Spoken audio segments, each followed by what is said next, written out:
பாக்கியா வந்துட்டு எப்போல்லாம் பிரச்சனையில் இருக்காங்களோ அப்போல்லாமே வந்து நம்ம பழனிசாமி ஹெல்ப் பண்ணியிருக்காங்க. ஸோ இந்த ஒரு பிரச்சனையிலேருந்து நம்ம ஈஸ்வரி வெளியில் கொண்டு வரதுக்கு அவங்களும் ஒரு காரணமாக இருப்பாங்க அப்படின்னு நினைக்கிறவங்க ஒரு வீடியோ லைக் பண்ணி தெரிவிங்க. இனி வரக்கூடிய எபிசோட் வந்து பார்த்திங்க அப்படின்னா ஈஸ்வரி வந்து நீதிமன்ற காவலை வந்து வச்சுட்டாங்க. வெளியில் வந்து விட மாட்டோம், இந்த அடுத்த ஹியரிங் வர வரைக்கும் வெயிட் பண்ணுங்க அப்படின்ற மாதிரி சொல்லிடுறாங்க.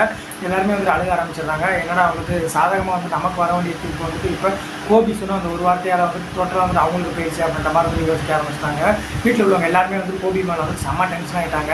வேண்டாம் வந்து இப்படி பண்ணிட்டு அப்படின்ற மாதிரி. சார் அவரை திட்டி இனிமேல் எந்த பிரச்சனையும் ஆக போகிறது கிடையாது அப்படின்னு சொல்லிட்டு வெளியில் வந்துடுறாங்க. அட்வொகேட் வந்து பேசி பார்க்குறாங்க, இந்த மாதிரி வந்து சீக்கிரமாக வந்து அவங்களை கூட்டிகிட்டு வந்துடலாமா அப்படின்னு சொல்லிட்டு. அது மட்டும் இல்லாமல் நம்ம கோபி வந்து பார்த்தோம் அப்படின்னா ராதிகா மேலேயும் கமலா மேலேயும் செம்ம டென்ஷனாக இருக்கிறாங்க. ஆனால் ராதிகாவோட அம்மா வந்து பார்த்திங்க அப்படின்னா செம்ம குஷியாக வந்துட்டு இருக்கிறாங்க அப்படின்னே வந்து சொல்லலாம். ஸோ இன்னொரு பக்கம் வந்து பார்த்திங்க அப்படின்னா ஜெனி அமிர்தா எல்லாருமே வந்து வீட்டுக்கு வந்ததுக்கப்புறமா வந்து அழுக ஆரம்பிச்சிட்டாங்க. என்னடா பண்ணுறது, இப்படி வந்துட்டு ஹியரிங் அடுத்த ஹியரிங் வர வரைக்கும் வெயிட் பண்ண சொல்லிட்டாங்களே அப்படின்னு சொல்லிட்டு. தாத்தா வந்துட்டு பார்த்தோம் அப்படின்னா ரொம்பவே வந்து அழுக ஆரம்பிச்சிட்டாங்க. அங்கே சொன்ன ஒத்த வார்த்தையில் வந்துட்டு பார்த்தோம் அப்படின்னா நமக்கு சாதகமான வேண்டிய தீர்ப்பு வந்துட்டு அவங்க சைடு வந்துட்டு போயிடுச்சு. பெத்த பிள்ளையே வந்துட்டு இப்படி சொல்லிட்டானே அப்படின்னு சொல்லிட்டு தாத்தாக்கு வந்து வருத்தம் வந்து தாங்க முடியல. அது மட்டும் இல்லாமல் ஈஸ்வரி பாட்டிக்கு வந்து கண்டிப்பாக இந்த விஷயம் தேவை அப்படின்னு நினைக்கிறவங்க வந்து கமெண்ட் பாக்ஸில் வந்து சொன்னாங்க. பாக்கியம் வந்துட்டு ஆரம்பத்தில் வந்து நம்ம வீட்டில் இருக்க சொன்னாங்க. நாங்கள் மீறி வந்துட்டு அவங்க கூட வந்துருப்பாங்க. அதுக்கு தான் வந்து அவங்க கட்டணம் அனுப்பிச்சிட்டு இருக்கோம்னு நினைக்கிறேன். உங்களோட